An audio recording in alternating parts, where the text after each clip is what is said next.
Yo ho ho! Hey everybody, and welcome to Volume 74 of the One Piece Virgin Eggheads Book Club podcast, covering chapters 732 to 742 of One Piece in the Dressrosa arc. I am the captain of the measly crew, Monkey D. Jones, but I'm not alone. I'm joined by a man that the ladies call hard-boiled. You know him, you love him, your Vice Captain Eggy V. Rodriguez! That's right, I am certainly known to just see an onslaught coming right into my face and, be completely indifferent, maybe just lay down, take a nap as I'm being broiled alive or whatever else might be going on. But sometimes it's turned into a fairy attack because my clothes start disappearing and I'm not even Hollywood nearing. But at the same time, ain't no man fearing but the almighty Kami. Shout out to all my brolies and my hot mommies. Yes, sir. Wow, Broly, isn't that from a completely different anime? I think Californian people say that about their bros, and they're by the ocean, so therefore pirate coded. That's how I'm taking it. When I say hard-boiled, of course I'm talking about Senor Pink, who we've seen a lot of him lately. Would you don the diaper at the next anime convention and perhaps swim through the floor? Well, I've swam through a couple floors in my time. Usually about a liter of some kind of hard liquor is preceding it. And then I lose my balance, and I'm kind of just doing backstrokes in the carpet. There was going to be one place to show up wearing a diaper and pacifier and be completely embraced by the community at large. Anime conventions would surely be the one. They don't even have to know that I'm even any kind of character. They probably wouldn't think I even am. It's just me. Senor Pink, I think, is pretty iconic. People would... And he's got another iconic outfit, too, so maybe you could do half one and half of the other, but we'll get to that eventually. Eggy, do you have any top-of-mind moments from Volume 74? Well, I do, and it's kind of it's the top of mind, but at the same time, it's very, I feel like we knew that we were heading this direction, so it's not such a massive surprise, but by the end of this volume, we do get maybe a fully painted picture about a couple of things, about Rebecca's family history a little more fleshed out. But I guess I'm not gonna go for a buffet here on the tops of minds. I'm gonna stick to this here, the fact that this legendary heroic warrior, the Coliseum's greatest of all time, Kyros. Oh well, he must have. I guess somebody must have seen him fight 20 years ago or something. But at the same time, we just suddenly forgot him. I don't know. It is what it is. Well, knowing what we know. It was likely he ended up in the scrap heap, but no, sir, this is not your average run-of-the-mill, common, great quality pull. No. This is the one-of-one rare. The man who was the free-thinkingest toy of all. That's right, our hero, the Thunder Soldier, is Kyros. I don't mean to be hyperbolic, Eggy, but based on just this one volume, is Kyros the new greatest tragic character in One Piece? I mean, honestly, he's putting up a story that is very hard to beat. Because considering, before we're oh, okay, we're thinking that the soldier is Rebecca's father. Okay, I think we kind of sussed that out in the last volume. And Kyros, okay, he's probably forgotten about because he hasn't been gone that long, but nobody remembers him. We know that's a symptom of being turned into a toy. So really, there was some ambiguity here, some vagueness, but when we get the full picture painted here, really a self-defense case that didn't need all of this luggage, this baggage, put upon him. But luggage is what Jerry Springer would say. He didn't need all this upon him. He really was the forgivable man as far as I'm concerned, but his freedom could only have been begot by continuing to draw more blood, which has made him even more of an untouchable figure in the culture of Dressrosa at the time. And then obviously the whole, loss of limb and being turned into a forgotten toy that has to try and, parent from some kind of alternate being. But I mean, they really pack it in, and it all makes sense. it all adds up with everything that's been set up so far. The part of it that punches me emotionally is having been forgotten, and he's desperately now trying to save his king, save his wife, save his daughter, and they all have no idea he even exists. Isn't there some fucked up scene, him in the rain with her dying body, and she's like, "God, go find my daughter." That's the fucked up part, is that the only reason Rebecca's mom went back into town and it was in danger is because she forgot Kyros existed. Like, this is so fucking tragic. She's only dead because he was turned into the toy. That killed me. And also, I like that they only chain up one ankle when they want him in prison, so it's easy to just chop off that foot. But, Eggy, plot holes? Or is this one of those, God, can he create an immovable object, blah, that kind of bullshit? You might recall, Mr. 3 tried to turn all of our friends into wax, and Mr. Zoro said, "I'm going to chop my ankles off." And he was chopping away for it seemed like an hour. Kyros fucking chopped it off like hot butter. What's the deal? Well, I mean, with all due respect, this is a man who was in the New World already and had 3,000 victories in combat. I mean, he might have just, compared to, Zoro in his first taste of the Grand Line, pretty much, or close to it. I think that just power levels. But Zoro, wouldn't that imply his ankle power level should be so high it cannot be cut that way? Is it a question of a strong ankle, a weak sword, weak skill, weak arm? Well, to be fair, maybe this could maybe be an argument. Ankles that might be a little bit bonier and harder to pierce. I don't have the panel in front of me, but as I recall from my reading here, when Kyros severs his own leg, he's like, it's like a big muscle meaty part. It's not like exactly right at the ankle. He's like really cutting through like a more, I guess, cuttable part. So maybe if Zoro had gone for like the thigh instead. Yeah, Zoro was going right for the ankle, wasn't he? And Kyros went a little higher. So maybe there's something to be said there about what is more choppable. I could picture the panel in my mind, but let me just see here. It looks like, like right below the knee, maybe, is where he's cutting at. From what, because you kind of see like the back of his knee seems to be shaded there. So he really dramatically cut off a lot more than he needed to, but in the heat of the moment, actually, when you gotta save Riku. There's that, and then there's a subsequent panel of him leaping where it's like all like he's up to the thigh basically. He's up to like damn near the groin, so. Maybe a little bit of a continuity error among all of these instances, perhaps, but I'm willing to say maybe that could be part of it, like where the blade was striking and how choppable that would have been. Anything else from Kyros' dramatic reveal and flashback that we get jam-packed into this volume? Well, he's...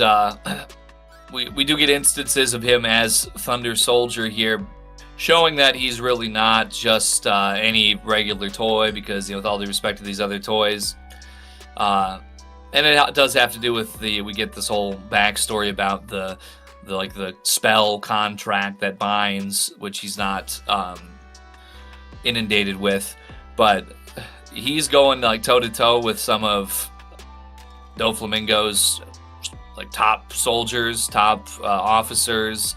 Lao he's able G, to take with their dish. Yeah, as a toy, he can fight them. And I think Lao G specifically is like the supreme commander of the physical fighting Doflamingo forces, and he's taking it right to the toy body. I mean, listen, I drop half the stuff I own that's brand new. I drop it 1 foot and it's turning into dust. So I think it really speaks to his resolve, to his durability, his real fighting prowess. Maybe that is able to somehow still be synthesized in his toy self. Maybe like if you're really that guy, you're really the top ultra giga champion of all of Dressrosa history, and you get toy mode, and maybe you get some of those stats allocations that not every single losing competitor might be privy to. And he just has such determination and spirit as well. And I like that Lao G is defeating him in this fight, and the only escape is for a bunch of Tontatas to literally like suicide bomb. Like they're not planning on surviving this. They're just trying to hold Lao G back so Kyros can go where he needs to go. Tin Soldier hero. Anything else? I'm sure we'll get back to everything, but anything else before we go to my top of mind? Well, I'm probably good on mine, yeah. What a great volume for Usopp. Oh my fucking god. You don't always need your main hero to be kicking ass and taking names. Sometimes his story needs to be he forgets that his friend exists and then has no reason to stay and is gonna run the fuck away. And then is guilted by a bunch of crying let's see, metaphors for former slaves, I guess is the way to put it, who have speech impediments and are very gullible. They cry out for Usoland to save them. And even then he fails completely. And much like Buggy the Clown, perhaps Usopp fails upwards. And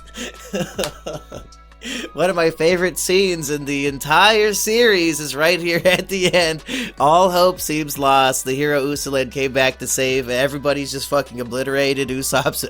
Robin even has been turned into a toy. Usopp's all covered in goo, beaten up, bloody. And Sugar pulls out, "Oh, you wanted to poison me with this grape? Yeah, let's kill the hero with his own poison." But it wasn't poison, not quite. Operation SOP, successful, Eggy? Is this the most hyped you've ever been at the end of a volume to want to see what happens next? Like, I'm desperate to read the next chapter, given the ending here. Well, just to dial it back just a little bit. Yeah, go ahead. A few panels prior. Like Usopp, I think my all-time Usopp, devastation was probably still when he got his skull fractured against that rock before, and that was pretty brutal. It was like Miss Merry Christmas and Mr. Four or something with the baseball bat. Yeah. But I think this might be, it feels like it could be a new, his completely whited eyes. He looks like a dehydrated skeleton. His nose, his beautiful Usoppian nose is broken in like 3 different angles. It's looking like a pipe cleaner that you like crumpled up in your hands and pulled back out again. But that is nothing compared to the depiction to outdo all depictions. Eneru, eat your heart out. The hot pepper Usopp with his eyes twisting up into spirals along with his tongue, and then also steaming and like 3 different kinds of fluid. They got like sweat, spit, and blood, like in snot spewing out of everything. Really a masterful piece of art, and I think especially I could appreciate it because I've literally have been there more than once, twice, and probably thrice. And I think. Is this going on the next wheel? Do we take a grape and cover it in the spiciest shit we can find? Well, I think if it's like they folded this like sauce concentrate into something that resembles the texture of a grape, I feel like there's something. Maybe we could do like a fruit leather, like in the hottest hot sauce. I think this why is not very just doable. a grape? Like dipped in it or what? Yeah. Yeah, Okay. It's the Usopp challenge. A grape dipped in Mad Dog, or what's the hottest one? Some Dave's Hot Insanity. I know that one treats me pretty bad, pretty roughly. I would, I'll take the Dave's Hot Grape challenge for Dave's for Hot Usopp here. Grape. It will Usopp's reaction to this spicy grape be enough to trigger Sugar? They say, "Oh, she passed out" in the text here. Is that going to be enough to make all the toys return to human? I'm not. It's a start. I'm not sure if I was really like catching the bead of like how, because if they were going to hit her with this, I'm feeling like incapacitation was going to be a big part of this. Because they said that like, "Oh, you almost died." So basically, like just a great weakening or like an incapacitating of her would be what is necessary to reverse what she's got going on. Which it makes me kind of wonder because, we've had people like, Moria, where he had to like implicitly give somebody their shadow back. Like, is it just? 'Cause, I mean, Sugar, she could have gone out and like seen a big spider or something, and like, oh my God, like freaked out, and all of a sudden, like the whole entire operation that your kingdom depends on is flipped up.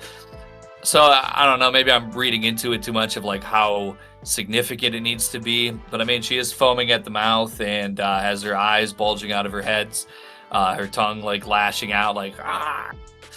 So I mean, it's got to be probably pretty up there on the power scale of being, freaked out to the point of fainting.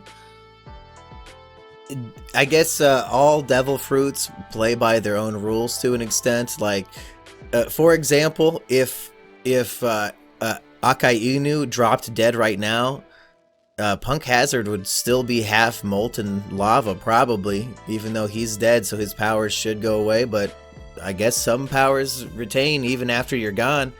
But this does not seem to be one. And you would think, like, does she never sleep? Or sleeping doesn't count as passing out? You brought up, seeing a spider and getting scared. Is that why she is living underground and protected by a freakish mucus man all day and hanging out with shirtless Doflamingo, sunbathing? When Baby 5 pops up with what are those called? RPG, and shoots it right in her face, that doesn't freak her out to turn everybody back? I guess not. Yeah. This is the first time she's been truly scared in 10 years, I suppose. And I guess, to be fair, the circumstances here are very, like, totally catching her off guard. She thinks this is going to be just like, like a cyanide tablet or whatever. He's already about to die, so she's just going to basically put it in his mouth, push him over, and we're going to move on. And all of a sudden, the reaction is like, "Bruh." He's breathing fire. So pretty much the most ultra jump scare that could possibly have existed. So I guess after I've pondered it here for a moment, I suppose I can see this being probably about as strong of an event as her actually eating it. Maybe that it could get the job done. And who knows? Maybe it would have been like a big dopamine rush for her. She might have been even more extra attentive if she'd eaten it. She might have just been like, really freaking out. But wake her up. Right, exactly. Yeah, Eggy, when he drives home late at night, he's chugging hot sauce bottles in the car to stay awake. Hopefully it worked, because the goals of the characters this entire volume were so heavily reliant on Operation SOP, make Sugar panic, or whatever the hell the poor translation had to figure out for that one. And Sugar over panic, that's right. We have Violet, Luffy, and Toy Kyros waiting outside of Doflamingo's office right now.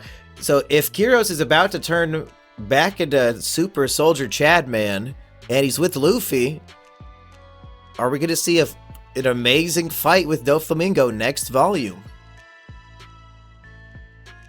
Well, I would sure like that. I really enjoyed how, they're so particular here about this strategical planning. Like, Violet's like, Doflamingo doesn't even know about this particular chamber. We could use this, and this can be so good. And as they're going on, everything's so meticulously planned.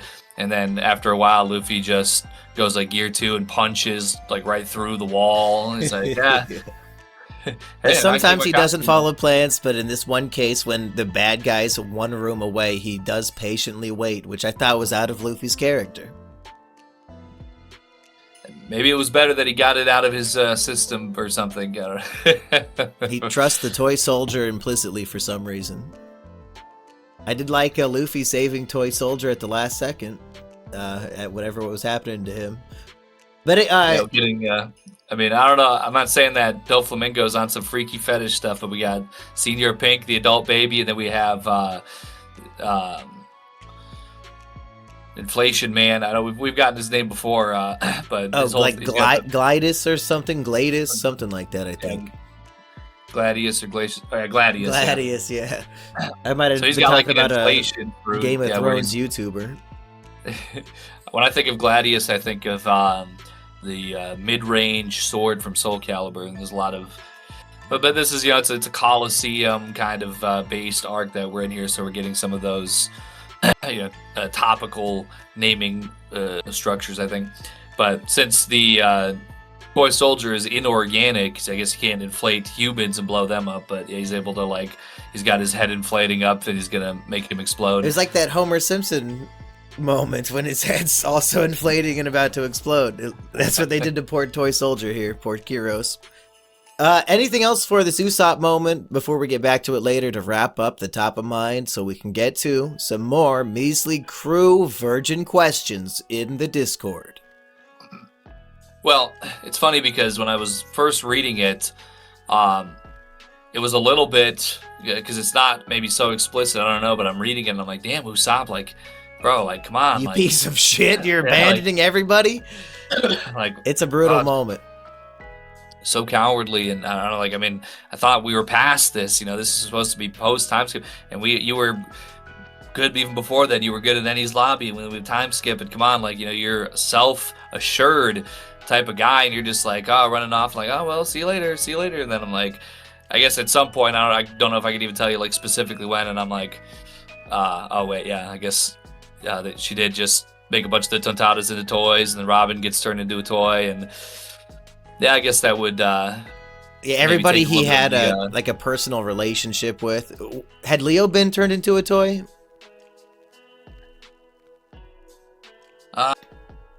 I know he's talking, but I don't remember if it was as a toy or as himself. But yeah, if he forgot Robin at the very least.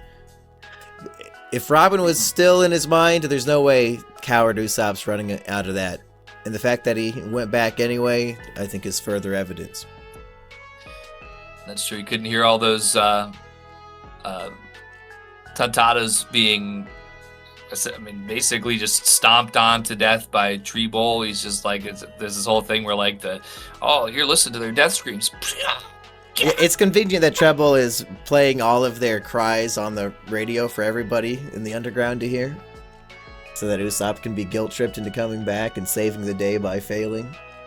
Yeah, the build-up there was good, especially contrasted to his immediate cowardice beforehand. You really felt like you were right there, just that feeling where you're backed up against the wall and you're thinking, oh, never mind, I'm cool with this, I'm good on that, never mind, I'm gone, and then each little incremental build of oh wait, fuck. All right, let's go, we gotta do this, let's go.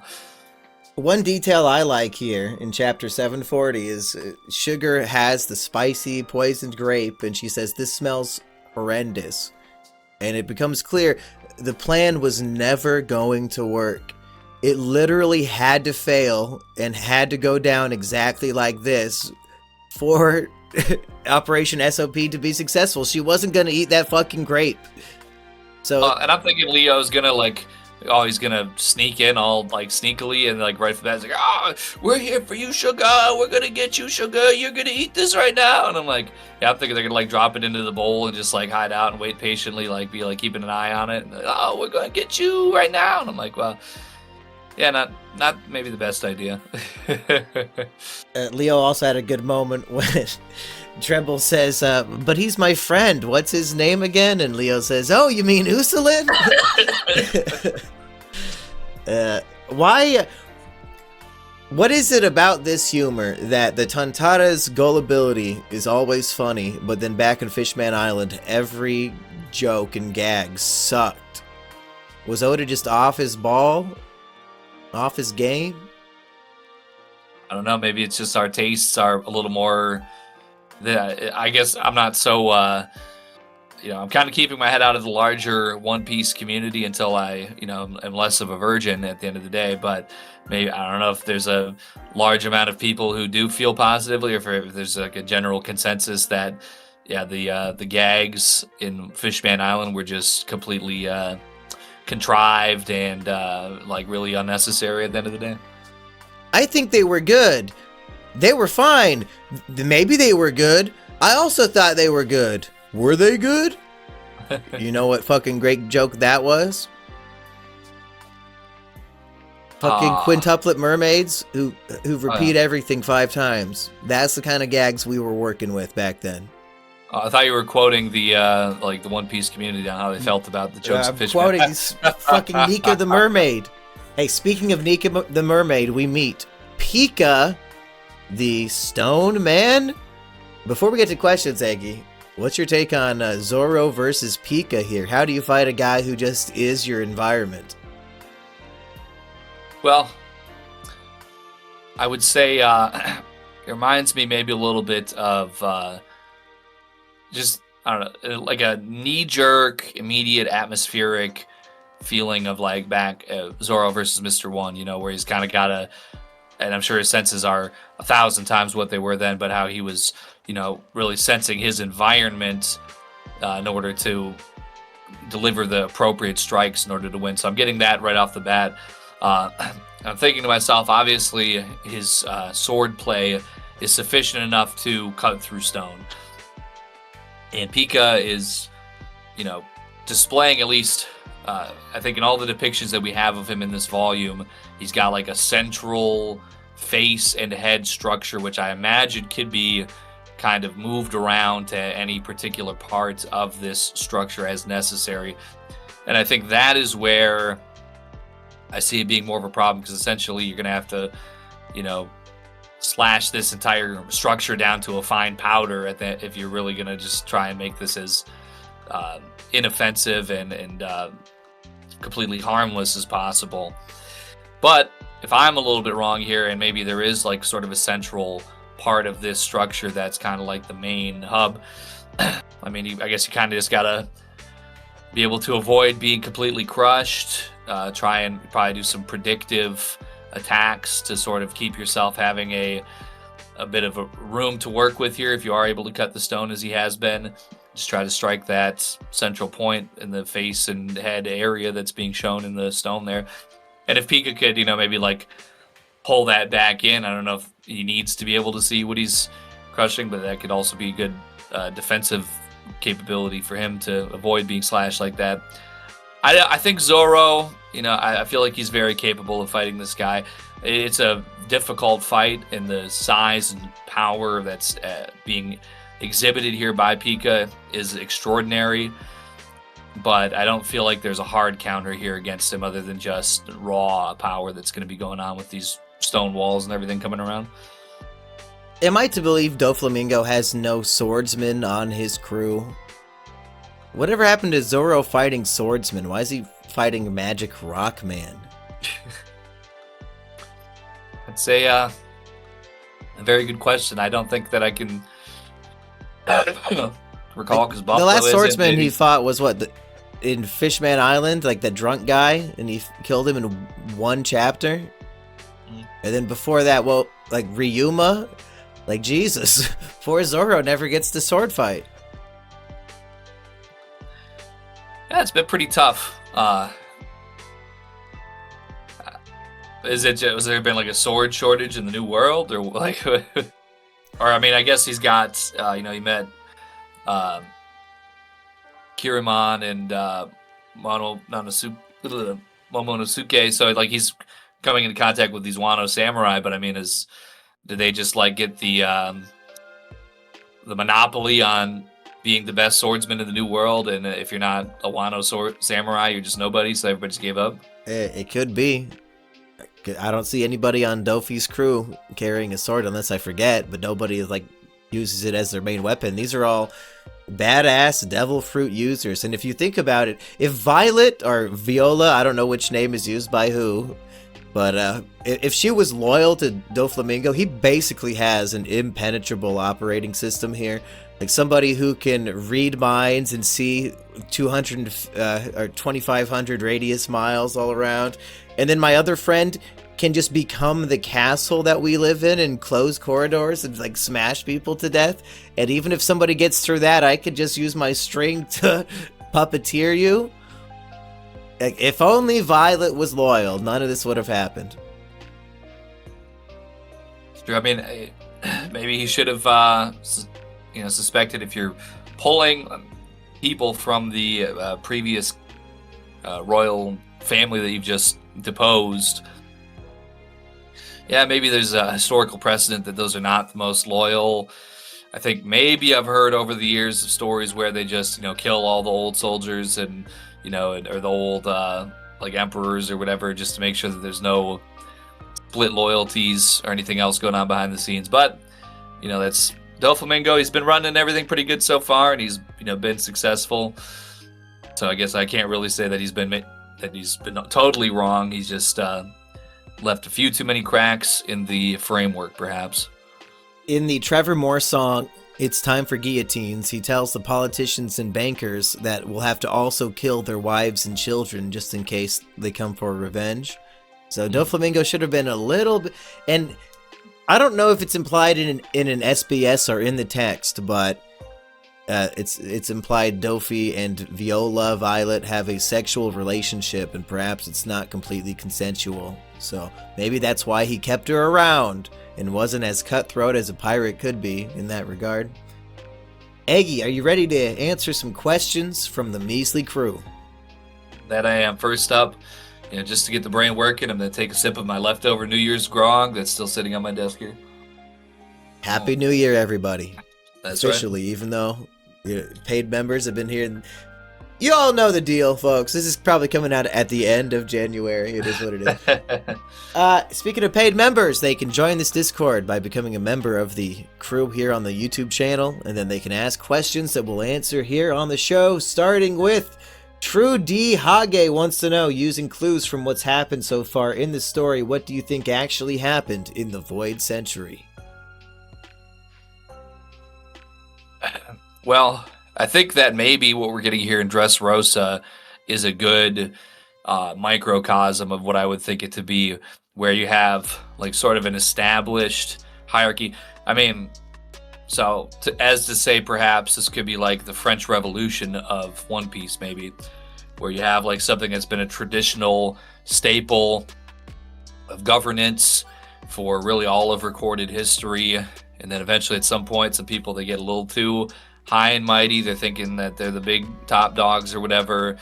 And, when it's time to go for a nice vote, or it's time to elect, like the 50th son of the first guy that founded the country or whatever, maybe sometimes some swords were swinging, some cannons might have been bursting, some devil fruit powers might have been flying, and there might have been some turmoil. Why is this the Void Century, though? Because I'm thinking that maybe the Doflamingo families that, rose to power, the world government that rose to power, celestial dragons, Marijoa, etc., they might not want people to know that they spent, 100 years going around and killing off a bunch of established ruling families and overturning a bunch of established ruling orders, just doing a lot of things that aren't very good for their image, when they get all that swept under the rug for 100 years, they can come out and be like, oh yeah, we're just the greatest. We just rule you, and that's just how it is, so just deal with it, dude. To have an entire century of history be void from anyone's memories, if this is a microcosm in Dressrosa, I wonder if this hobby turned you into a toy fruit. If not this one specifically, if there's maybe another fruit that can toy with people's memories and make the entire planet forget everything for 100 years. Well, and we know things. We have like the transponder snails. We got introduced to like the TV screens and stuff during the Paramount War. 1 second here. Would a Django's hypnosis work through transponder snail, like on a projector for the whole world?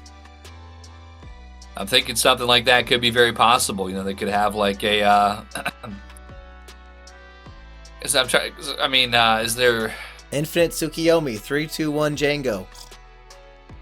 Well, then so I'm trying to think of how it would spread, because you probably wouldn't be able to get snails to every corner of the world. But then you have things like log pose, that work with like the magnetic fields around different islands and stuff.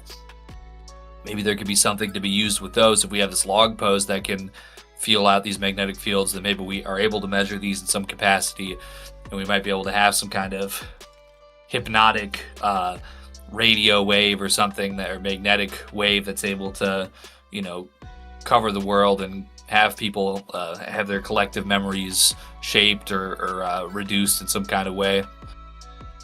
I think there's definitely a lot of possibilities with these sorts of ideas, because this is how I feel about our real world as well. So I'm kind of maybe taking some things that I've supposed myself and sort of fitting them into the One Piece puzzle here. But yeah, you'd have to imagine that like all of the strongest, most insane devil fruits have to be at the toppest branches of government in this world, because like the pirates, they're lucky if they get a hobby fruit. Like that's insanely powerful. And I imagine after controlling the globe for 8 centuries, maybe they've collected a lot of fruits in this government, and hopefully one of them does have some like mind control or at least mind washing powers to make you forget shit. Because then we're cooking and we're on to something. That would be a very good and very powerful and very appropriate devil fruit. That's correct. Yeah, like kind of in the same way how I've been watching the show What We Do in the Shadows, and the vampires could just be like, "You did not see what I just did." And they're like, "Oh, why am I out here? Oh, well, anyways, see you later." Doing Jedi shit.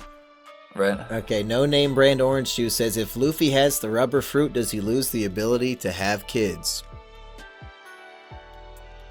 I mean, if he could spit, and he bleeds blood. He's got fluid. Yeah, he's got fluid. He's got blood. In fact, he's probably, we do know November. He could just keep growing. Like, he could have a real reservoir going on. I think he's perfectly capable. I know the joke is that you put on a rubber condom to prevent having kids, but Luffy's penis being made of rubber, the cum can still come out of the hole. That's kind of what the condom prevents, is the semen going into the woman. But Luffy, he's not shooting blanks. He's filling Boa Hancock up with some rubber cock. That's right. Luffy, might as well call him Scroofy, because he's gonna do what he doofy. You know what I'm saying? Yes, sir. Are women's dildos made of rubber, Eggy? Well, are they equipped for this? Yeah, I think they're sometimes are and sometimes are like a plastic thing. But they might have that same material that my, for men products that I have owned over the years are made out of, like some kind of the eggs. It's like a trademark thing. It's like flesh feel latex something or other. Anyway, hey, if women are putting dogs up in there, they'll put anything up in there, rubber or not. Kiyu, Eggy appointed samurai says, what is your least favorite / most contrived plot point that you wish just wasn't in the series or could write out of the story if Oda let you edit for a day?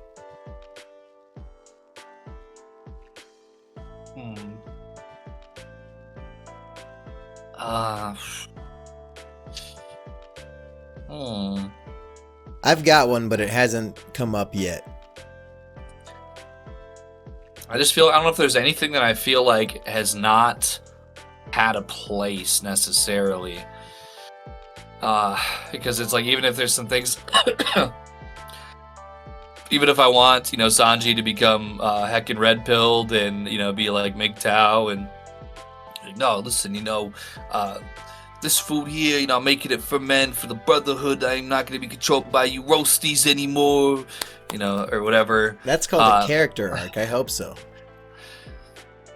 But at the same time, it's like, there's a harmony perhaps there that, I guess if I want to say something when I'm thinking about it like that, maybe the whole, his blood transfusion, like touching on racial undertones, that might have maybe been, it's just, he's interacted with much hotter women for a longer time. Like, if he's dying, bleeding to death from these mermaids, I mean, I feel like Nami, unless he's like needs some exotic mermussy that, he's getting a little too bored of the human style. But Nami's like so much hotter than these mermaids. I mean, he should be dying every single day. I think just, while I'm thinking about it, because there's nothing really maybe that, and I don't want to like, have Fishman out in my punching bag, like how Blue Nose Devil Fruit is my punching bag. But it's... yeah, what the hell? You hate the Door fruit still to this day? There's some time, there's just certain things that are kind of, are quick to the mind for, little referential things that get built into my repertoire here as I go through the story. So I guess I'll stick it to that. Yeah, I mean, he could have. We could have had some real Kino, like, Sanji could have just been authentically racist or something. Be like, hey, I don't care. I had to deal with these fishes. Pardon the language. That's with the ER, not just the A. These fishers. They used to come on the boat, and they wouldn't tip me when they would get their, the fish food. Baratier would serve fishmen, just like in the live action. He kept saying the food wasn't cooked, but he already ate half of it. He wanted it for free, and I said, I'm fucking sick of it. There could have been something maybe there, a little more. I don't know. It might have been a little heavy at the time for Oda, but I'm just saying. So I'll just, as an example, I'll use that. Yeah, I think the nosebleed was a little contrived, maybe. That's fair. Okay, if we go back to the volume, Eggy, where do you want to go next? Because I feel like we actually did cover a lot of the important events already, but there's probably a lot more pieces to One Piece pick up. Well, I liked how we get an example here of it was something I was bringing up at the beginning just for fun, but Robin, Usopp, and the Tonata, they're going down, and they're down in the underground, and they need to get these uniforms from some of the Doflamingo people that are down there in order to dress up in. And the fairy attack, I like that, just like the fairies just stripping off all their clothes. I mean, who's to say that any of these Hollywood producers were guilty? They might have been attacked by fairies. Like, oh, I'm behind the potted plant with my genitals in my hand. That's the fairies made me do it, The fairy told me to force her to hike up her skirt and spin in a circle. The fairies told me to. Marilyn Monroe never walked over a vent. It was just a bunch of Tontatas walking by, blowing up. Wait, you didn't plan that for the photo shoot? Oh my god. Yeah, I believe. But after these guys get stripped, we get a real, taste of real, true Tontata power. Getting like pile driven through the ground, like their entire bodies are like down to their shoulders in solid ground from a Tontata ground pound attack. I thought that was a good. I think we talked about that before, maybe about the Tontatas are more than meets the eye, maybe with at least the speed, the strength they're able to do, getting these things that they've taken from their reparations over the last several hundred years. Yeah, is that also part of this dark metaphor Oda's crafting, that this race is faster and stronger than normal humans? The way that they get into this underground thing, I thought was very claustrophobic. It's like a tunnel that the humans can't fit in, so they have to just lay horizontally, and the Tontatas carry them, and it's like all those horrible caving videos. Right. But I guess it's slightly less claustrophobic if you're being carried at rapid speed and you don't have to fucking crawl through the shit. But yeah, I hope Usopp wasn't planning on crawling back out through that tunnel. It looks like they've probably got like a good, like, you can't stand up in there necessarily, but I mean, you got a good, like, I don't know, 4 or 5 feet maybe of so maybe not that bad. Yeah, I mean, it's still, I'm a very claustrophobic person, so like anything, I don't know, it's like that's like my one major fear that I just can't handle very well. So for me, maybe still, and also the fact that I might be about 4 or 5 feet, deep at this point, until I start leaning out a little bit. But yeah, it certainly is not as bad, I don't think, as the caves are. But speaking of something that is really scary, we also have our hero Cavendish. He's not. Oh my gosh, that's right. Hakuba, that's right. What's the deal, Eggy? Well, I'm trying to think of exactly how they'd said it. It was like the slicing winds of Rommel. Is he related to Captain Kuro? Because he's basically doing an out-of-control, cat out-of-the-bag technique where the demon Hakuba takes over his body like Sleepwalker style when he takes a little dozy-do and slashes everybody to death. I think that, Cavendish and Kuro, they both do have sort of that, not that Kuro was like flamboyant, but they sort of have like a a bit of an elegant flair to their nature. Like Cavendish, he's very fame hungry and he's very bloodthirsty, but at the same time, he's got kind of like a softer, refined, more elegant sort of appearance compared to some of these other competitors and combatants who are so like over the top, like bulky, muscular, very like ferocious. He doesn't really relay those in his demeanor on paper, but it's very interesting. It's he just, if he has to fall asleep to do it, it's kind of like some Zelda and Sheik type business. You gotta like have one go down and to bring the other one out, and a very frightening sort of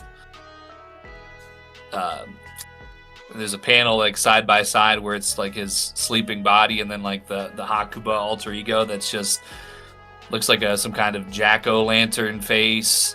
It's like this huge, completely black, open smile, like extremely furrowed, dark, kind of shaded appearance, totally empty eyes. It is very terrifying, and especially considering how much he wants to kill Luffy. But I don't know, does Hakuba have the exact same desire to kill Luffy that Cavendish has? I'm not sure, but yeah, what is the Chekhov's gun here? Because the Hakuba is used as an excuse to really eliminate everybody from Group D, including Cavendish himself, because then he's just sleeping after killing everybody, and Rebecca's the last person standing after all is said and done. What is the point of this? In the future of the story, what will be the significance of Cavendish having a Hakuba demon inside of him? It's a good question, because I mean, unless they're gonna have some big build up for the Doflamingo fight here, and then Cavendish is just like falling asleep outside of the battle area, and suddenly like comes in as Hakuba to cause some sort of stir, throw a wrench into the best laid plans. It does seem to be not the most like fitting to, how am I trying to say this?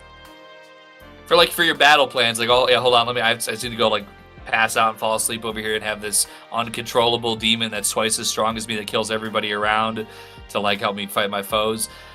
Like, it's just, I thought the pop fruit was a little volatile, that you have to like suicide bomb just to get your attack off and like blow up everything around you just to hurt somebody. It just, I mean, I guess like maybe it'd have to be a Kuro situation where you're like, well, this is gonna give me my absolute victory I need. I might end up killing some of my own crew in my uncontrolled slashing rage.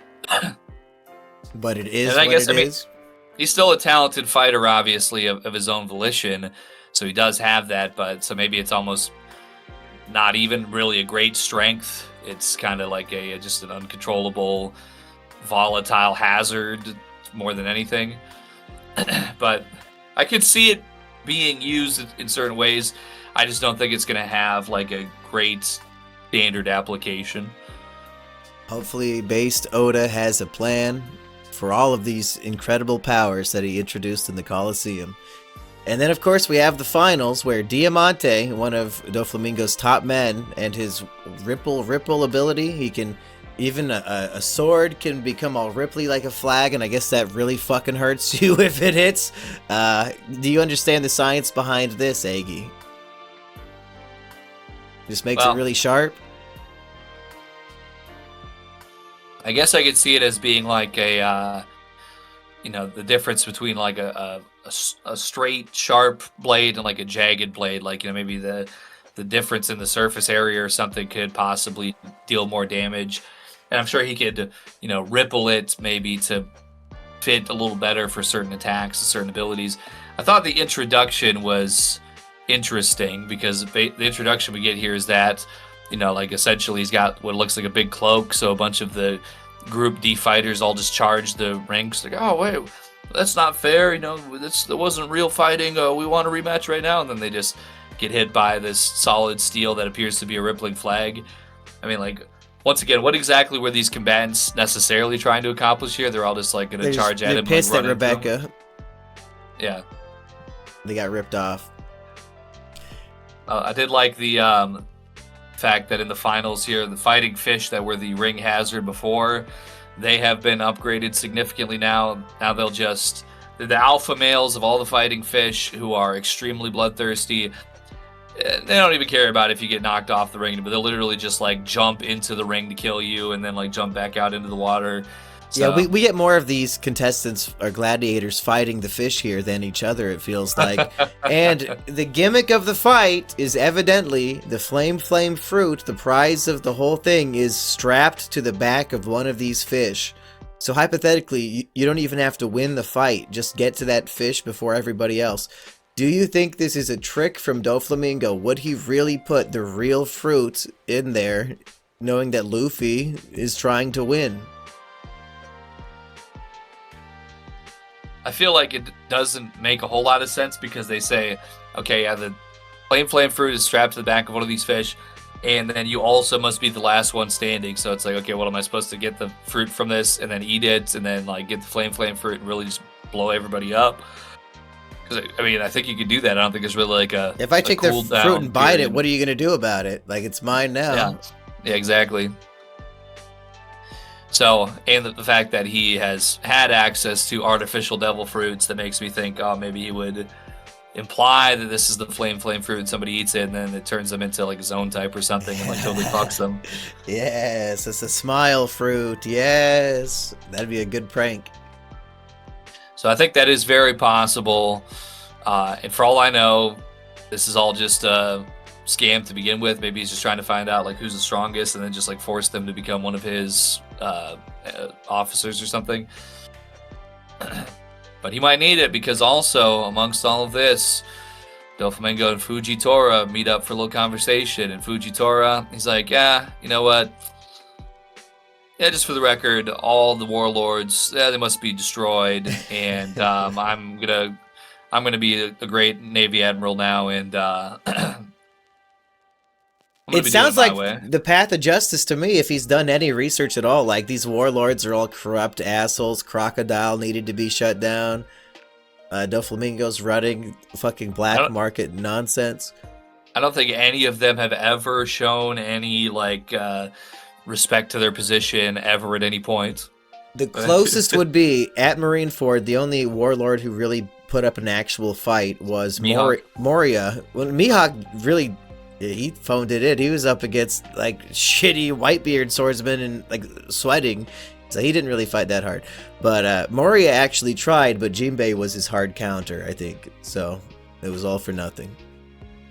And Mihawk was like, "Oh, Shanks is here. Fuck this. I'm leaving." Like he doesn't give a shit about the government. Okay, that's fair. Yeah, I just feel like at least maybe we haven't seen Mihawk be as openly disparaging, where we have like Hancock, petrifying entire fleets. Right, yeah, she's actively fighting Marines. At least Mihawk shows up to the meetings. He's probably lonely. Right. It's lonely at the top, that's right. So true. But so do you think he will be successful in his campaign to shut down the Seven Warlords system government-wide?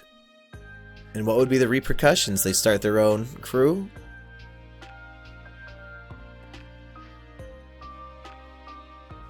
Well, let's see, because I guess the warlords have been playing a role, but I think that, especially considering the new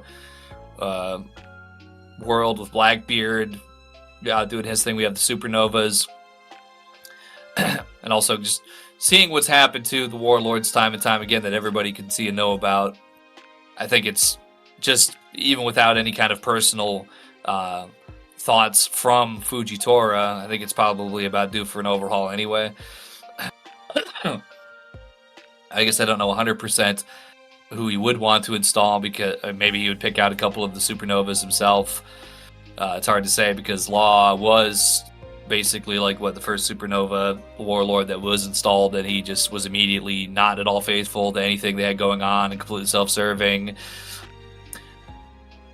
I mean, if we got Fujitora, Akainu, and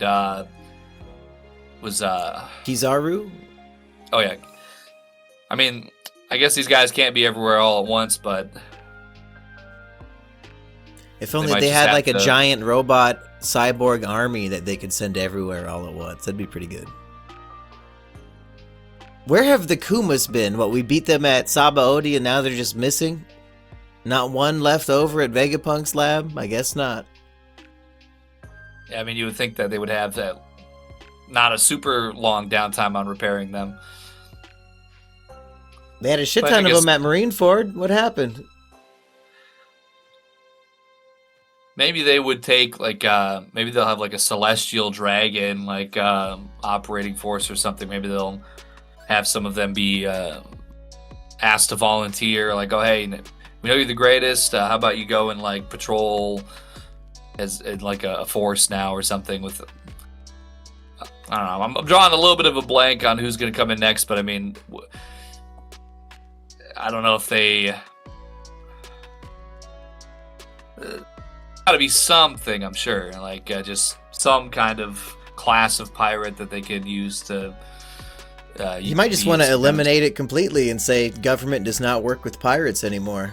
We're above that.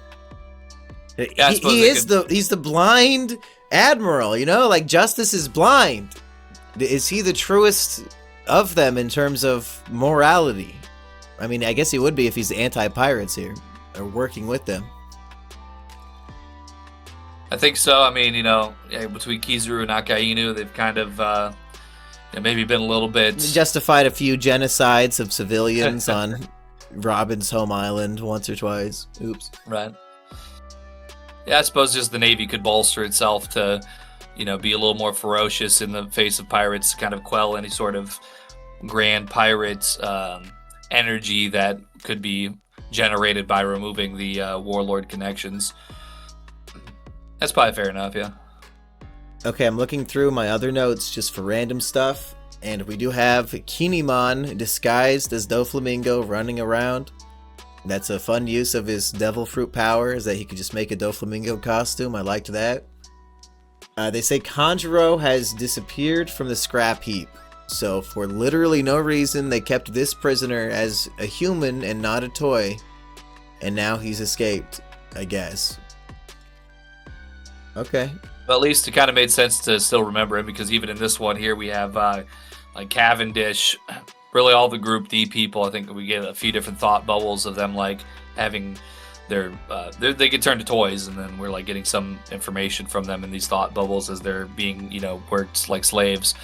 But yeah, it's like if they're taking you right off, like as soon as you lose and immediately making you into a toy, like within the hour, yeah, something would have had to have happened for Kanjuro to have been still being able to be remembered at this point. So at least we got that little thing cleared up, even if it's not a super great clarification as to where he is or what's going on with that. Yeah, or why they didn't make him a toy. Hopefully they explain at some point. There are a few other details of Mr. Pink, Senor Pink, that made me laugh. He's introduced eating a raw tomato, and the women are like, oh no, you can't eat it like that, you'll get sticky. So he rips off the woman's bikini top just to clean himself. Okay. Now that is a very agreeable course of action, to be eating, you know, raw fruits and vegetables and ripping women's clothing off to, you know, to dab your face. It doesn't even look at her titties. He just wants to clean up. That's right. You know, that's part of being hard boiled. You can't just be, you know, getting locked on to every good set that comes into play. You got to really be on that top dog, nonchalant, above it all. At one point, he easily could dodge Frankie's rocket attacks, but he chooses to take the hit to protect his friend who was stuck behind him. And when they ask him about it, he says, "Dunno, I don't live in the past." The most badass shit of all time. Like, completely unbothered by saving his friend's life, taking all these rockets. It was in the past, I forgot.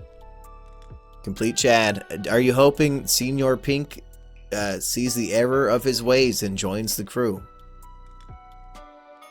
I think he would be like a fun guy to kind of have in like a Hachi kind of role, where we just fight him and then we sort of get into like a good casual working relationship, and maybe he just keeps on coming around here and there.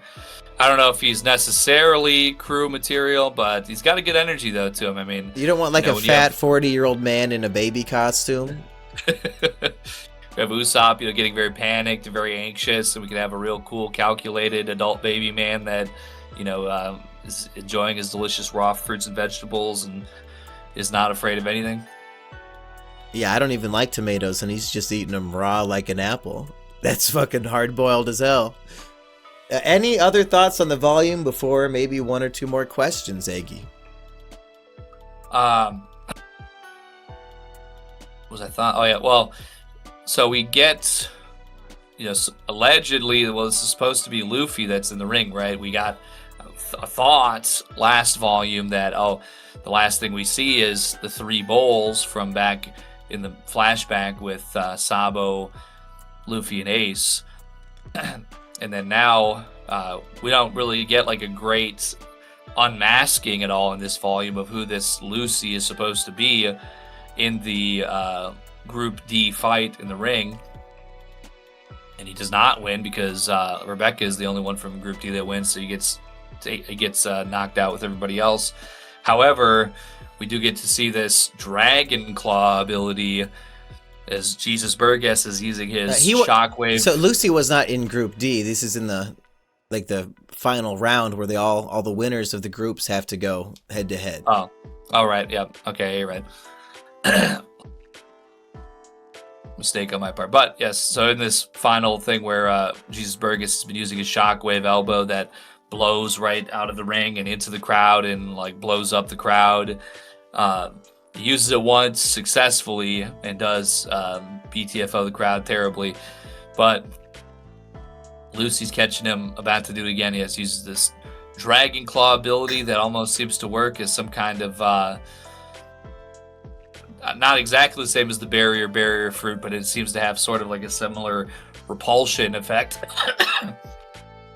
Or I guess the barrier is more like a nullification, but this Dragon Claw ability stops the shockwave and basically destroys the shoulder armor here that Jesus Burgess is wearing in order to use his shockwave.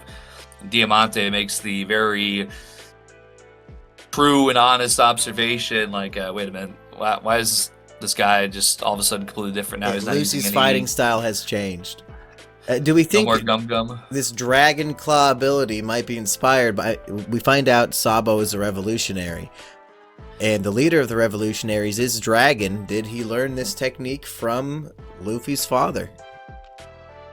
I think it's a very likely possibility just because he didn't necessarily have a defined combat style. Not that any of the boys did in the flashback, but I think it definitely gives that pathway and opening here for him to have been trained by Dragon. And if they got to conversating at some point in the midst of being in the Revolutionary Army and he got inclined as to the fact that he did know Luffy, that might have given him a little more reason to maybe be one-on-one trained with Dragon and some of his combat abilities. Or is it because Sabo is a former aristocrat, maybe low-key celestial dragon, and he's using the Dragon Claw? He's a man who's influenced by both types of dragons. What will the fate of Sabo be? That's assuming that this is Sabo, but I am going to continue making that assumption because I feel like I think it's Sabo. I think Owen has done everything but just show his face. Right. Kind of in a similar way as to, like I was saying, it wasn't the most surprising here with Kyros and his fate. I guess him being Rebecca's father was maybe the more unknown part of that equation, but but it all kind of came together in a way that we kind of could have predicted last volume, and so it's good to know. It's interesting. I like how it all came together, but not a complete shock. Is Kyros guaranteed S tier? I think his character alone it's impossible to say no. Like, I mean, he's he's so cool. Even as a toy soldier with one leg on a fucking skate, he's so cool. Okay, a dead dog JE wants to know, I'm excited that you are adding a new segment to the podcast. Do you have any other ideas for how to keep things exciting for the Measly crew? You see this bullshit, Eggy? Come up with a brilliant, genius idea, revolutionary, once in a lifetime. Great virgin questions for virgin segment here.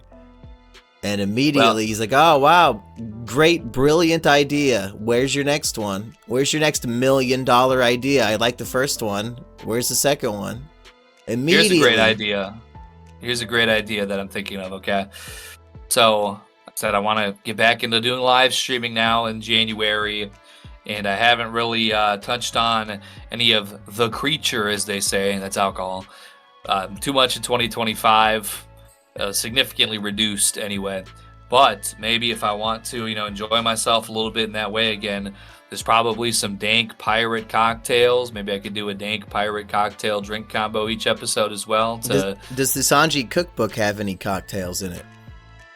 I don't believe that it did, but I think that's just, one officially published cookbook from the One Piece brand. There could be more of those official cookbooks, or if I were to look into it, probably, honestly, ChatGPT would probably make something. It's not what it used to be a couple years ago, where we'd ask ChatGPT for food challenges and it would just make up something that was completely non-existent, like the pickle challenge at Zombie Burger. Yeah. Then we call them on the phone and they say, "What are you talking about?"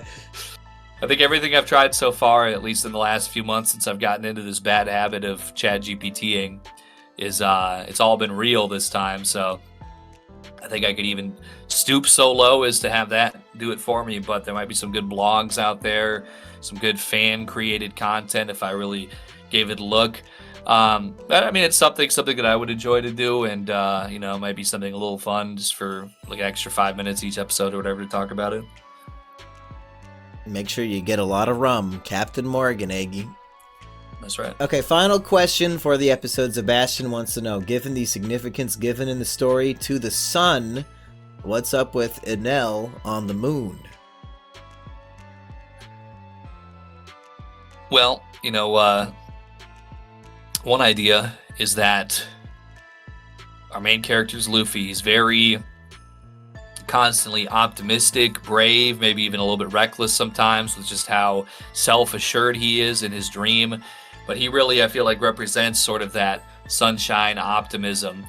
Whereas Eneru, I mean, this is a man who usurped the throne of God.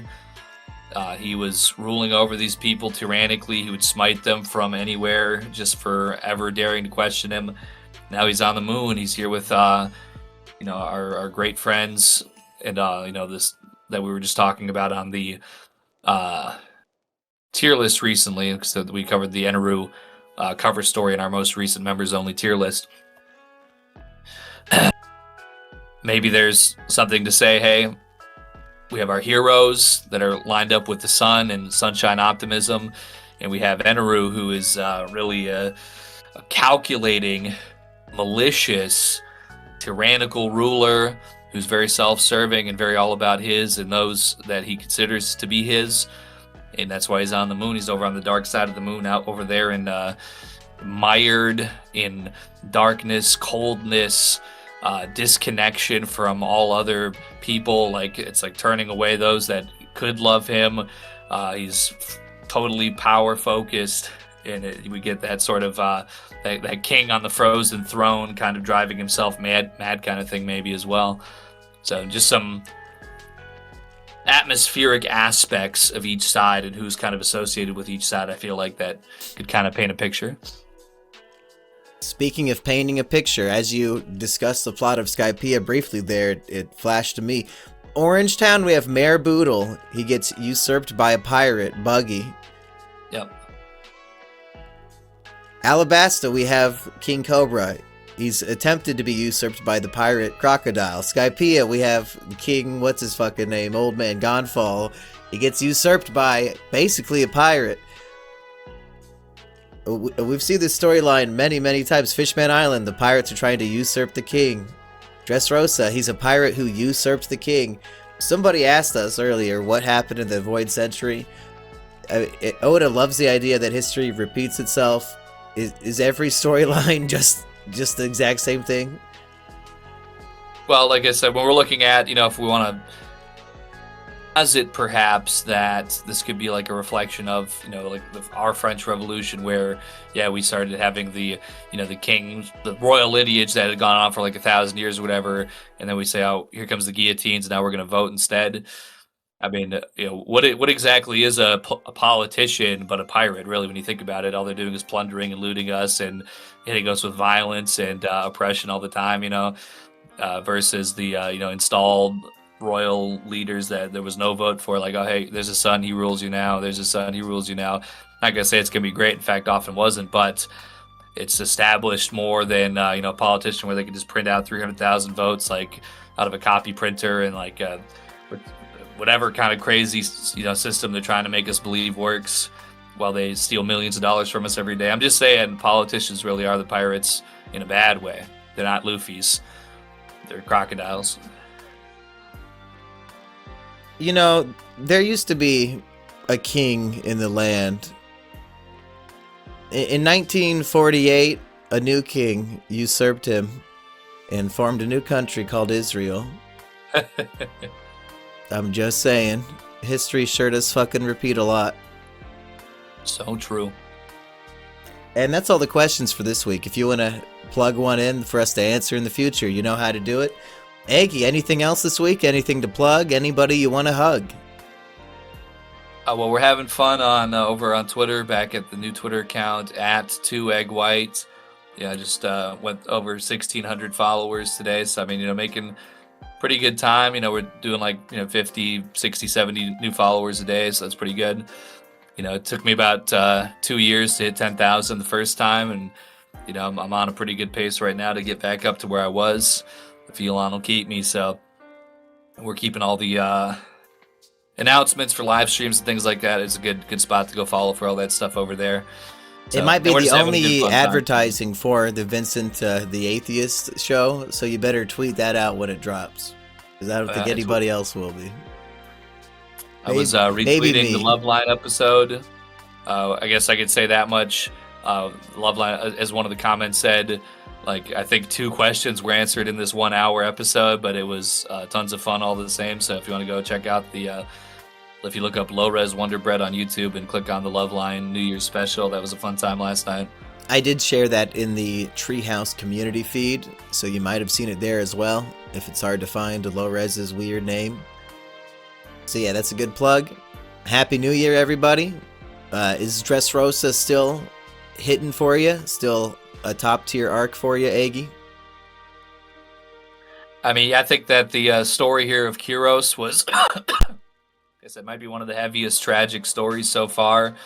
The combat, it was very interesting with the jihad fruit and the castle possession fruit, the stick fruit. I think, I don't know, the last couple volumes that we've been having like more Coliseum focused. I think maybe those got me a little more amped up combat wise, just because I don't know, like I just like a good Coliseum thing. So I'm kind of like readjusting for the more story driven combat that we're getting here in this volume. But I think we have some real good stuff on the way. So I don't mind shifting back into that from like more of the mob melee combat back to more of that 1v1 or 2v2, etc. that we're going to have coming forward. And some real characters that are going to need to get their keisters walloped, if I do say so myself. So I'm ready for it. Do you think this was Usopp's big moment for the arc, or does he still have bigger and better moments to come? I'll just use his words. I will become the legendary hero that I told you that I was. He said, if I die, build a statue of me next to the Nolan statue. Are we going to see that statue one day? I think it would be funny if they would make a Tonata Usopp statue. I hope that, I mean, listen, there's already been a lot of them getting killed, so, I think there's been enough bloodshed. We don't need any more of that. Let's say, get our flame breath power. Let's turn sugar upside down. Let's turn sugar into syrup, if you know what I'm saying. Time to die. And then 300 years from now, Tontata's ancestors will tear down the Usopp statue and say it was racist somehow. Son of a bitch. That's Nobody enough. would have a nose like that. That's not what a nose looks like. He's too tall. Peace, people.